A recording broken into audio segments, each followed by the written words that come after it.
Why does Canada owe so much to Switzerland?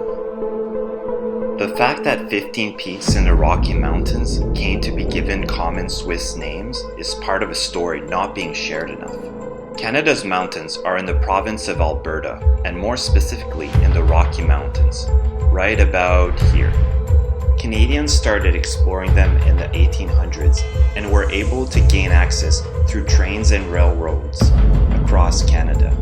There was a big company in particular called the Canadian Pacific who wanted to build a huge railway across all of Canada, passing through the Rocky Mountains range. Eventually, a vision came to flourish to explore more of the mountains because of its outstanding beauty.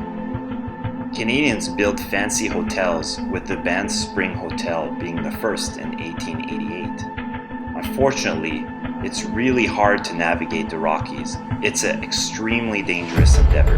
Explorers were scouting the mountains to see where to lay the railway, but in 1896 there was an accident. A climber by the name of Philip Stanley Abbott died while climbing the Mount Lefroy. Philip was a lawyer with a Harvard graduate degree and was also an experienced mountain climber who had made expeditions across the Alps and had even once ascended the Matterhorn.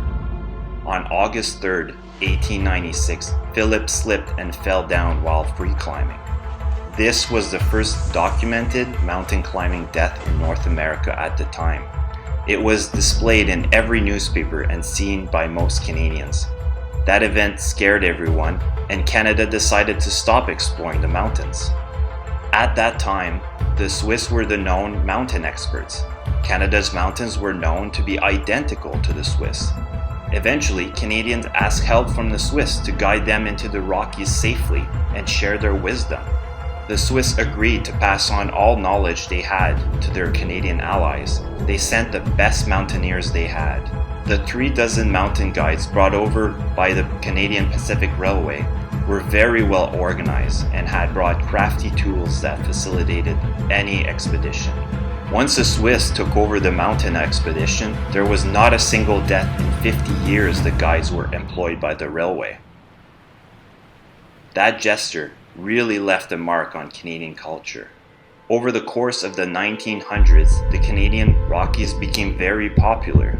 Canadians built resorts, roads, and very expensive hotels to kickstart the flooding of the tourism industry.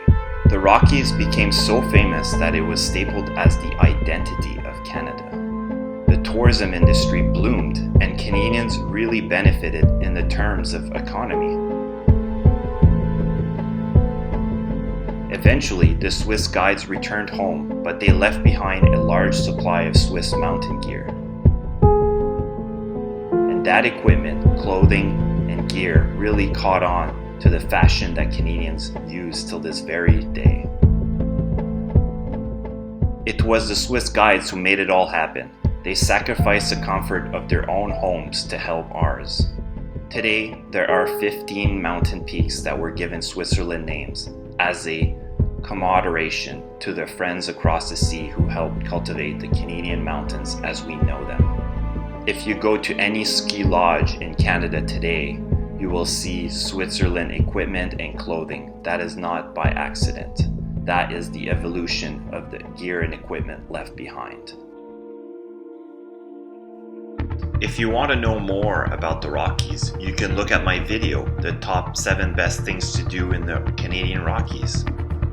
Or even visit my website, thetravelbox.com.